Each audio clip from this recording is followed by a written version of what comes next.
Hi Vyas, నేను మీ Lakshmi. Present మనం ఖైరతాబాద్ గణేశుడి దగ్గర ఉన్నాము. అసలు ఎప్పుడెప్పుడు అసలు గణేశుడి పండుగ వచ్చిందన్న వినాయకుడిని మనం ఎక్కడ చూడాలనుకున్నా ఖచ్చితంగా మనకి ముందు గుర్తొచ్చేది అంటే ఖైరతాబాద్ విఘ్నేశుడు అన్నమాట. ఎక్కడున్నా ఎక్కడెక్కడ నుంచో వచ్చి చూస్తూ ఉంటారు. బట్ ఈసారి ఖైరతాబాద్ గణేశుడు 70 years కాబట్టి, సో 70 సంవత్సరాలకి అనుగుణంగా 70 feet మొత్తం 70 అడుగుల వినాయకుడిని ఇక్కడ మనం చూడొచ్చు. మొత్తం దీని స్ట్రక్చర్ చూసుకుంటే ఒకవైపు ఏమో రాహుకేతుల విగ్రహాన్ని పెట్టారు, అండ్ మరోవైపు అయోధ్య రాముడిని అయితే ఇక్కడ ప్రతిష్ఠించడం జరిగింది. అండ్ వన్ సైడ్ సప్తముఖ మహాశక్తి గణపతి విగ్రహాన్ని చూసుకుంటే ఒకవైపు అయోధ్య విగ్రహం, ఇంకోవైపు రాహుకేతు అని చెప్పాను కదా. అండ్ నెక్స్ట్ రైట్ సైడ్ చూసుకుంటేనేమో శ్రీనివాసుడి కళ్యాణం ఒక సైడ్ పెట్టారు, అండ్ లెఫ్ట్ సైడ్ చూసుకుంటే శివపార్వతుల కళ్యాణం అని చెప్పి రెండు విగ్రహాలను అయితే ఏర్పరచడం జరిగింది. బట్ మనం వినాయకుడి పండుగ వచ్చింది అంటే ఎక్కడ లేని సంతోషం వస్తుంది. ఎందుకంటే మొత్తం ఉత్సవం అంతా ఇక్కడే జరుగుతుంది, మొత్తం కోలాహలం అంతా నడుస్తూ ఉంటది, భక్తులందరూ వస్తూ ఉంటారు. బికాస్ మనం ఏ పని చేసినా సరే ముందు మనకి గుర్తొచ్చేది దేవుళ్ళల్లో కూడా ముందు వినాయకుడే. కాబట్టి ఏది చేసుకున్నా ఎలా ఉన్నా ఆ పూజ మనకి నిర్విఘ్నంగా మంచిగా ప్రశాంతంగా జరగాలి అంటే ముందు మనకి వినాయకుడే గుర్తొస్తాడు కదా.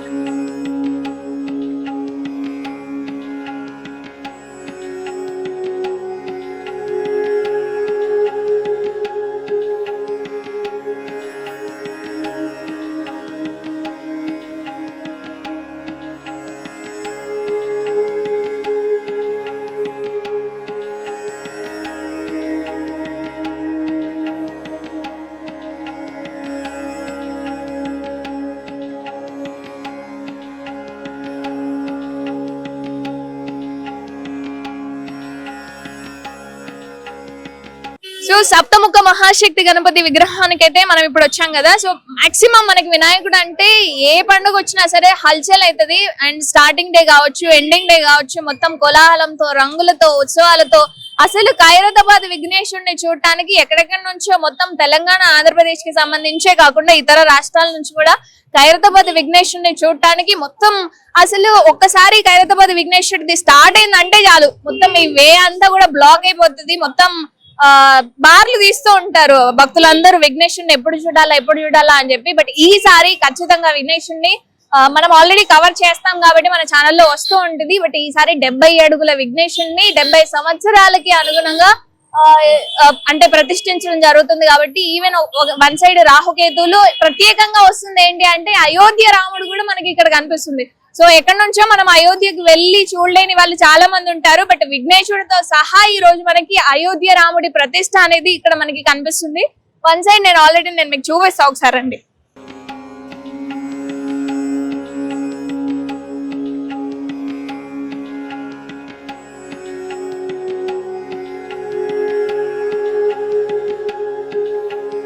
చూస్తున్నారు కదా, ఇక్కడ స్ట్రైట్ గా మనకు చూసుకుంటే ఎంత ఎత్తున ఉన్నాడో వినాయకుడు. ఎప్పుడు చూసినా ఖైరతాబాద్ వినాయకుడు అని అంటే మనకి ఫస్ట్ ఎన్ని అడుగుల ఎత్తుంది అంటే దేవుడు అంటే మనం చిన్న ప్రతిష్టలో చిన్నగా మనం చూడలేం. కాబట్టి వినాయకుడు అంటే ఖైరతాబాద్ విఘ్నేశ్వరే గుర్తొస్తూ ఉంటాడు. అంత ఎత్తులో వినాయకుడిని మనం చూడాలి అంటే ఖచ్చితంగా ఆశ్చర్యపోవాల్సిందే.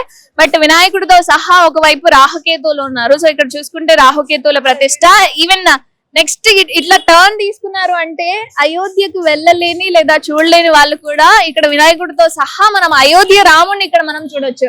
సో అయోధ్య రాముడు ఏ విధంగా ఉన్నాడు, ఆయన రూపం ఏ విధంగా ఉంటుంది అని చెప్పి మొత్తం ఇక్కడ ప్రతిష్ఠించడం జరుగుతుంది. కాబట్టి వినాయకుడితో సహా మనం అయోధ్య వచ్చినట్టుగా, అయోధ్య వెళ్ళినట్లుగా అనుభూతిని అయితే ఖచ్చితంగా చెందుతాం. ఆ విధంగా ఉంది విగ్రహం. సో ఇంకో సైడ్ ఏమో శివపార్వతులు, అండ్ ఇంకో సైడ్ ఏమో శ్రీనివాస కళ్యాణం అని చెప్పి ఇద్దరిని ఇక్కడ ప్రతిష్ఠించడం జరుగుతుంది. మొత్తం ఏకంగా వీళ్ళిద్దరు నలుగురు అండ్ ముగ్గురు 7, మొత్తం 8 మంది. ఈవెన్ సప్తముఖ విఘ్నేశుడు కాబట్టి మొత్తం అందరు దేవుళ్ళందరూ ఇక్కడే ఉన్నట్టుగా మనకు తెలుస్తుంది. కాబట్టి వినాయకుడు మనం స్టార్ట్ అయింది అంటే ఖైరతాబాద్ విఘ్నేశుడిని చూడటానికి ప్రతి ఒక్కరు వస్తూ ఉంటారు. బట్ వినాయకుడితో సహా మనం ఎన్నో రకాల దేవుళ్ళని ఇక్కడ మనం దర్శించుకోవచ్చు. కాబట్టి ఇది కేవలం ఇప్పుడు మాత్రమే కాదు, ఎప్పటి నుంచో ఖైరతాబాద్ విఘ్నేశుడిని చూడటానికి ఆయన యొక్క డెవలప్మెంట్ కి కమిటీ వాళ్ళు కూడా చాలా అభివృద్ధి పరిచి ఈ విధంగా ఉండబట్టే ఇప్పటికీ కూడా ఖైరతాబాద్ విఘ్నేశుడు ఈ విధంగా వెలసిల్లుతున్నాడు. అంటే కేవలం కమిటీ మెంబర్స్ అండ్ ఇక్కడ సరౌండింగ్స్ లో ఉన్న పీపుల్ యొక్క అంటే వాళ్ళ యొక్క సహకారాల ద్వారానే ఎక్కువగా ఇక్కడ విఘ్నేశుడిని నిలబెట్టడం జరుగుతుంది. కాబట్టి సో వాళ్ళ పరిధిలోనే ఇదంతా జరుగుతుంది.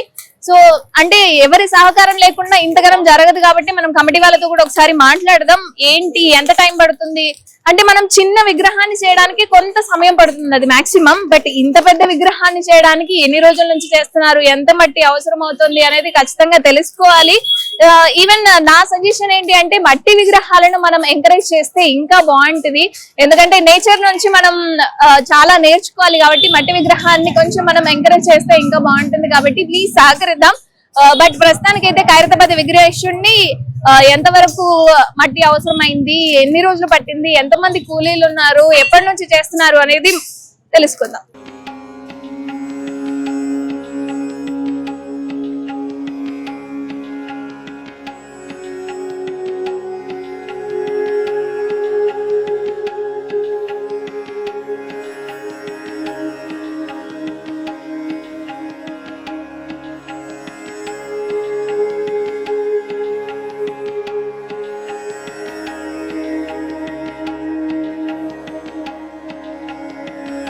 సో మనం ఇక్కడ చూస్తున్నాం కదా, ఇప్పటి వరకు కింద నుంచి అసలు వినాయకుడిని ఏ విధంగా తయారు చేస్తున్నారు అని చెప్పి. బట్ ఇక్కడ చాలా మంది వినాయకుడికి సంబంధించి బంకమట్టి అండ్ గడ్డి యాడ్ చేసి స్వామి వారికి అతికించడానికి తయారు చేస్తున్నారు అనమాట. ఎక్కడెక్కడ నుంచో వచ్చి చేస్తున్నారు వీళ్ళు కూడా. తమిళనాడు నుంచి వచ్చారంట వీళ్ళందరూ కూడాను. చాలా చక్కగా బంకమట్టిని యాడ్ చేసి మరీ పెడుతున్నారు. సో వీళ్ళు ఇక్కడ చేయబెట్టి మొత్తం 25 రోజులు అవుతుందంటే, 25 రోజుల నుంచి వీళ్ళు పని చేస్తూ ఉన్నారు. తమిళనాడు నుంచి వచ్చి మరి ఈ వర్క్ అనేది చేయడం జరుగుతుంది అనమాట. బట్ ఎంత మనకి వినాయకుడు కనిపిస్తున్నా దీని వెనక పనిచేసే వీళ్ళు లేకపోతే మనం ఇంత పెద్ద వినాయకుడిని మనం చూడలేం. కాబట్టి వీళ్ళే మెయిన్. ఇప్పుడు ఈవెన్ అక్కడ కర్రలు కట్టడం కావచ్చు, అంతగా పెద్ద సాహసం చేయడం అనేది చాలా గ్రేట్. అక్కడ నుంచి ఏదైనా అవుతుంది అనేది కాదు, దేవుడి మీద ఉన్న నమ్మకంతో వాళ్ళంతా అంటే ఏం జరిగినా సరే దేవుణ్ణి మనం ప్రతిష్ఠించాలి, భక్తులకు మనం వినాయకుడిని చూపించాలి అన్న ఉద్దేశంతో ఎటువంటి కష్టం ఉన్నా ఆయన మీద భారం వేసి ఈ విధంగా వీళ్ళు కష్టపడుతూ ఉన్నారు. సుమారు 25 రోజులు అవుతుందని చెప్తున్నారు. బట్ ఎంతైనా ఇది స్టార్ట్ చేయాలి అని అంటే కేవలం 1-2 రోజుల్లో సాధ్యమయ్యే పని అస్సలే కాదు. చూస్తుంటే అర్థమవుతుంది ఎంత చక్కగా వినాయకుడిని కావచ్చు, ఆయన రూపాన్ని కావచ్చు. మనం ఒక రూపాన్ని చూస్తున్నాము అంటే ఏది ఎలా ఉంటుంది అని చెప్పి వంకలు పెడుతూ ఉంటారు. బట్ ఇలాంటి వాళ్ళు ఉండడం వల్లనే అంత గొప్ప మహిమాన్వితమైన రూపాన్ని మనం చూడగలుగుతున్నాం వినాయకుడికి సంబంధించి. బట్ చాలా కష్టపడుతున్నారు. గడ్డి కావచ్చు, అండ్ నార్మల్ గా మనం 1-2 సార్లు కూర్చుంటేనే చిరాకు అనిపిస్తుంది. బట్ వీళ్ళు అంటే ఎప్పటి నుంచి ఉంటున్నారు తెలియదు, కానీ ఎంత చిరాకులో ఉన్నా సరే పని మీద ఉన్న నమ్మకంతో, దేవుడి మీద ఉన్న విశ్వాసంతో వీళ్ళంతా ఈ పని చేస్తున్నారు అనమాట. మనం ఖచ్చితంగా వీళ్ళని అప్రిషియేట్ చేయాల్సిందే.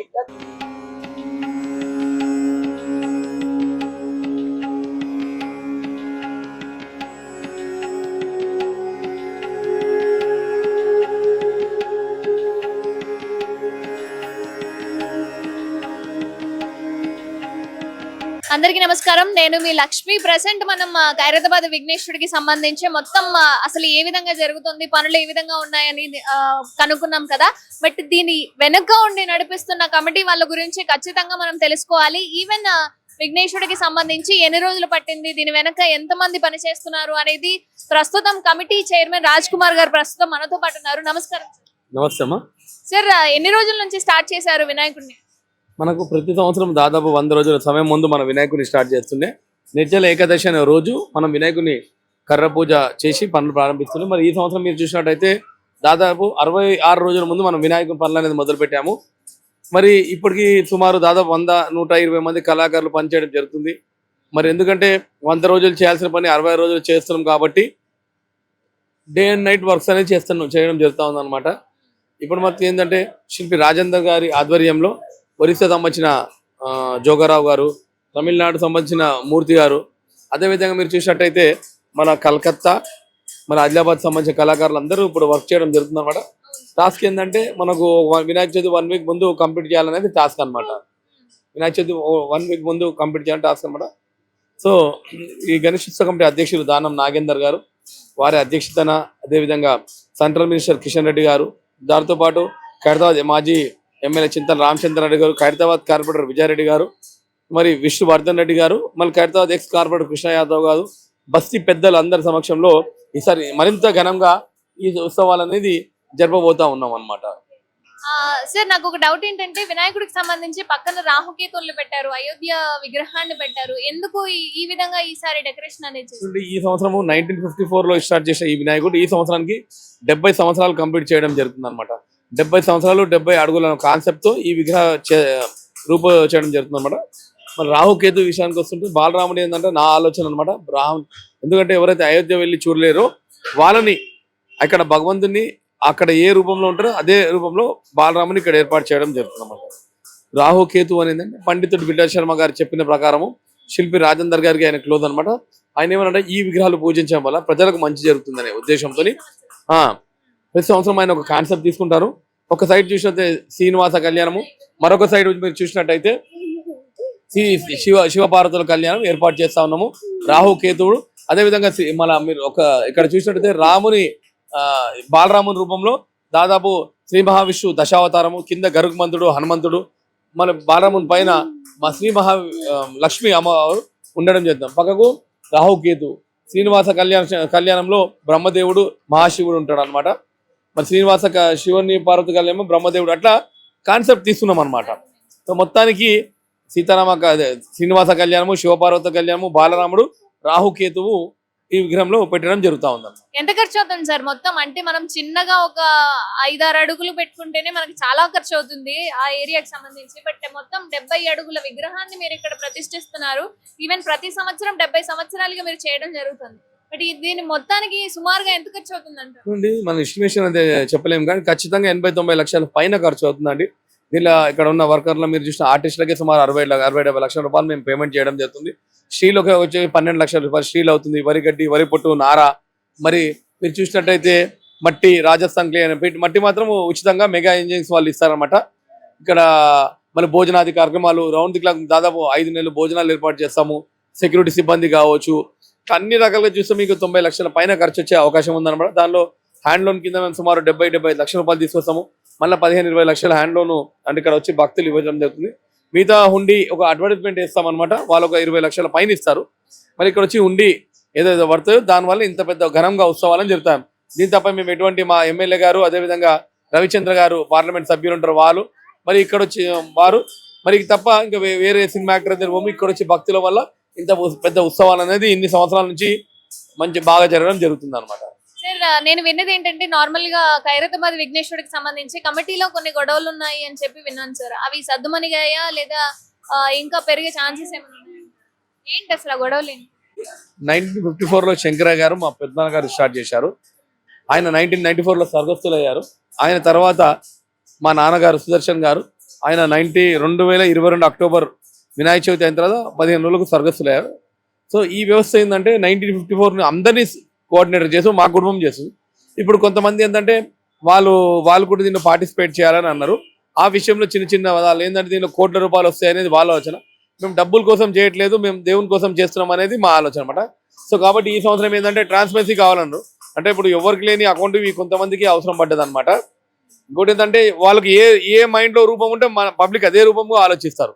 ఇక్కడ సంవత్సరం పొడుగున ఎవరు సుమారు కంప్యూటర్ క్లాసు, నవరాత్రులు, మన సీతారామ కళ్యాణము, హోలీ సెలబ్రేషన్, శివరాత్రి సెలబ్రేషన్, ఇట్లా ప్రతి ఒక్క కార్యక్రమం గణేశోత్సవ కమిటీ పేరు పైన మేము చేస్తామన్నమాట. సో మరి ఈ సంవత్సరం మీరు చూసినట్టయితే వీళ్ళకు వచ్చింది కాబట్టి వాళ్ళకి ట్రాన్స్ఫరెన్స్ ఇస్తామని మేము చెప్పామన్నమాట. అది సమస్య అనమాట.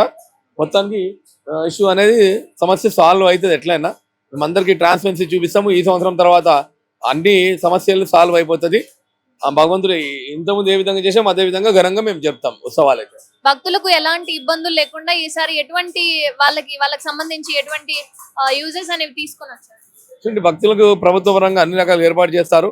బ్యారికేడింగ్ కావచ్చు, మన బ్యారికేడింగ్ వచ్చి వెళ్ళే భక్తులు వాటరింగ్ సపోర్ట్ విషయంగా అన్ని రకాలుగా మేము ఇక్కడ ప్రొవైడ్ చేస్తూ ఉంటామని ఈ సంవత్సరం కూడా అన్ని సంవత్సరాల్లాగానే అన్ని రకాలుగా ప్రభుత్వంతో కోఆర్డినేట్ చేసి ముఖ్యంగా పోలీస్ సిబ్బంది మాకు సపోర్ట్ చేస్తారు. ఎన్సీసీ, ఎన్ఎస్ఎస్ విద్యార్థులు, అన్ని విద్యార్థులు కూడా అందరూ కలిసికట్టుగా ఆర్గనైజ్ చేసి భక్తులు దర్శించుకొని వెళ్ళే విధంగా ఏర్పాటు చేస్తాం.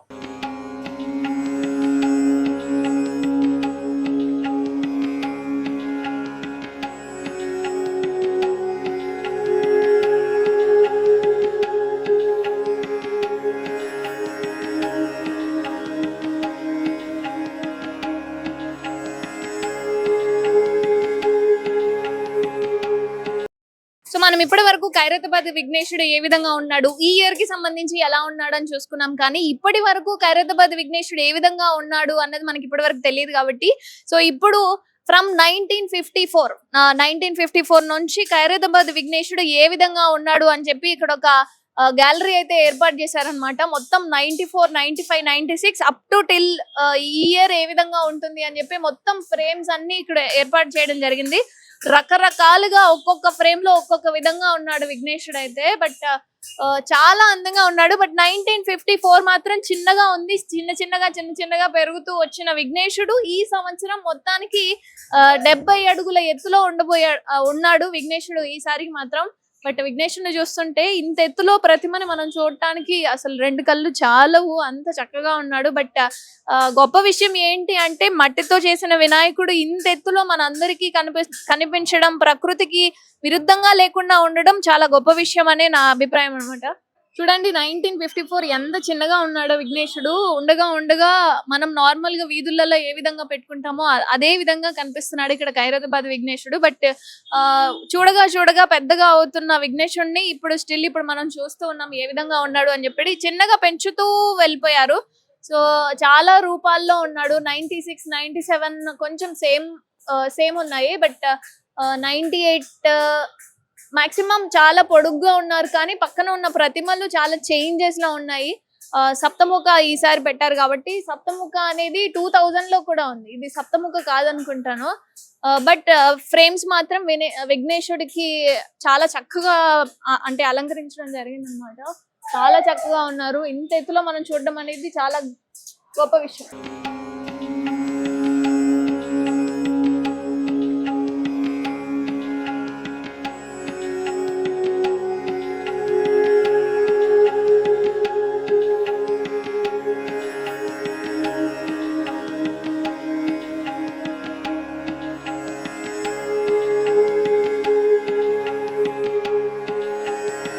సో మనకి ఇక్కడ అంటే వినాయకుడిని చెప్తున్నప్పుడు మెయిన్ మనకి ముందుగా చిన్నపిల్లలు గుర్తొస్తుంటారు కాబట్టి ఇక్కడ మనకి చాలా మంది కిడ్స్ ఉన్నారనమాట. సో వాళ్ళని అడిగి తెలుసుకుందాం.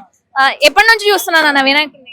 1 month, 1.5 month నుంచి చూస్తున్నాక అప్పటి నుంచి తయారు చేస్తారు. ఇదంతా ఫుల్ మంది అన్న వాళ్ళు వచ్చి వర్క్ చేస్తారు. అంటే నువ్వు పుట్టినప్పటి దగ్గర నుంచి వినాయకుడు జరుగుతూనే ఉందా లేకపోతే మధ్యలోనా ఎట్లా? చూస్తున్నాక పుట్టినప్పటి నుంచి ఇక్కడ సైడ్ ఐమాక్స్ సైడ్ అక్కడనే ఉంటున్నాం. ఇప్పుడైతే పెద్ద నేషన్ వెనకాల బ్యాక్ సైడ్ ఉంటున్నాం అక్క. అంటే వినాయకుడు స్టార్ట్ అయిన తర్వాత ఎట్లుంటది ఈ గల్లీ అంతా? వినాయకుడు స్టార్ట్ అయినాక అయితే మొత్తం మీద ట్రాఫిక్ జామ్ అవుతుంది. ఎక్కడ నడవనీకి ఉండదు అక్క. ఏమైనా ఇబ్బంది అనిపిస్తుందా స్కూల్ కి పోనీకి గానీ? అక్క 1/2 hour పడతా పోనీకి స్కూల్ కి. స్కూల్ కి పోనీకి 1/2 hour పడుతుందా? అంతమంది జనం ఉంటారా? అక్క నువ్వు కూడా పెడతావా చిన్న వినాయకులు మీ గల్లీ దగ్గర? మా గల్లీలో పెడతాం అక్క. 3 feet 4 feet పెడతాం. పెడతారా మీరు కూడా?